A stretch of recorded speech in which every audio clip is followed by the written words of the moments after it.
Boa tarde, tudo bem, povo de Deus abençoado? Como é que vai? Eu tenho uma palavra aqui para a sua vida nesta tarde, esse dia, e ela se encontra em Marcos 4:39 e está escrito assim: a tempestade não é o. Aliás, isso daqui é o tema da mensagem, né? A tempestade não é o fim, é o caminho para o milagre. Realmente, quando a gente chega no limite, Deus abre as portas que está fechada na minha e na tua vida. Assim como Moisés, ele chegou de frente ao Mar Vermelho. Ele chegou no limite. Se ele voltasse, os inimigos o matavam. Ficar parado ali, ele não podia. Avançar também não. Ele chegou no limite, nem para frente, nem para trás. É quando muitas vezes você se encontra em situações que nem avança, nem regride. Estaciona. Ali chama o limite. Mas nessa hora, ele clamou a Deus. E Deus disse: por que clamas a mim? Eu disse que o povo que marche. E aí o mar vermelho se abriu, ele disse: você tem o poder nas suas mãos. Toca nas águas, Moisés. Toca nas águas, toca nesse problema, que ele vai sair da sua vida. E ele tocou. E quando ele tocou, o mar vermelho se abriu e todos passaram com o pé enxuto. E os inimigos, quando viram, foram tragados. Mas a mensagem que que eu queria falar não era bem essa, mas essa veio, e porque se ela veio é porque alguém está prezando essa palavra nesta tarde. A palavra de Deus, ela nunca cai vazia, e ela nunca volta vazia. Ela sempre tem um endereço certo, um destino certo, um coração certo, uma mente certa, uma vida certa que está prezando exatamente desta palavra. Então, se Deus permitiu eu falar ela, é porque realmente ela era importante. Então, eu vou falar aqui sobre a tempestade. Ele, despertando, repreendeu o mar e disse ao mar, ao vento. Disse, vou voltar, gente. Ele, despertando, repreendeu o vento e disse ao mar: cala-te, aquieta-te. E o vento se aquietou e havendo grande bonança. E houve, né, grande bonança.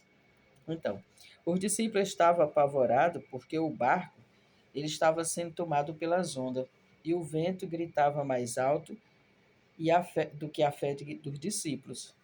Jesus dormia ali na polpa daquele barco.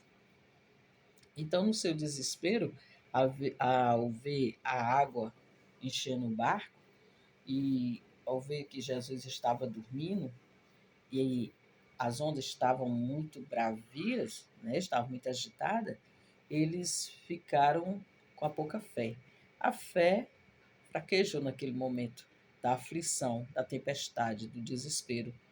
É quando nós deixamos de olhar para a glória de Deus, a nossa fé, a gente cega no momento e só olha o problema. A gente não olha para Deus, né? Então, quando a gente não direciona a nossa fé para Deus, nosso olhar, a gente vê o que? Os problemas. E eles ficam na frente impedindo da gente ver que Deus é poderoso e fiel para agir e que a gente tem que só crer e confiar nele, ter aquela fé. Porque que os seus discípulos, na hora ali do desespero, da aflição, eles não tiveram bastante fé. A fé, ela tem que ser, se for do tamanho de um grão de mostarda, você diz para esse monte, sai daqui e vai para ali, e o monte obedece. É como aquele centurião que chegou até Jesus e seu servo estava com muita febre. E ele disse: Senhor, assim como eu sou homem de ordem, eu, autoridade, eu dou uma ordem para o meu soldado, faz isso, faz aquilo, eles me obedecem. Se o senhor der só uma sequer ordem, não precisa nem o senhor entrar na minha casa, porque nem digno eu sou do senhor entrar e pisar teus pés santos no meu lar. Mas se o senhor disser uma palavra, basta uma só palavra tua, o meu discípulo será curado. Então, o que foi que Jesus disse? Que não tinha visto tanta fé como daquele homem que não servia, que não era evangélico, não conhecia a palavra de Deus, mas ele conhecia o mais importante, que era a fé ininterrupta que ele tinha em Jesus, que Jesus podia dar apenas uma ordem e o servo seria curado. Então, basta apenas uma ordem de Jesus na minha e tua vida para que a história mude, para que o cenário mude. Não adianta o inimigo tentar te oprimir, te parar, né? Com as afrontas deles, com as perseguições, com as calúnias, com as injúrias. Por quê? Porque quem está no controle da tua vida é Deus. Basta tu tão somente confiar e crer que Jesus ele é poderoso para mudar o cenário, né? Ele muda. Então, o que foi que aconteceu? O que foi que aconteceu? Os discípulos estavam apavorados, o barco estava sendo tomado pelas ondas, o vento gritava mais alto, mas a fé deles era pouca. Por quê? E Jesus só estava dormindo. Não, Jesus não estava inconsciente. Jesus não estava cego. Jesus estava presente. Só estava dormindo. E muitas vezes Jesus está em silêncio na minha e na tua vida. E a gente às vezes tende a aquele desespero, a falta de confiança, achando que estamos só, que Jesus nos abandonou, que Jesus se esqueceu de nós, que Jesus não ama mais a gente, mas isso não é verdade. E o que nós podemos aprender com essa palavra? Que a tempestade revela quem está no barco. Jesus estava lá, mesmo dormindo, ele continuava sendo Jesus. O silêncio de Deus, ele não significa ausência. Às vezes parece que está dormindo, mas ele continua no centro da situação. Então, Jesus está no centro da minha situação, está no centro da tua situação. Jesus está no centro e no controle de toda situação.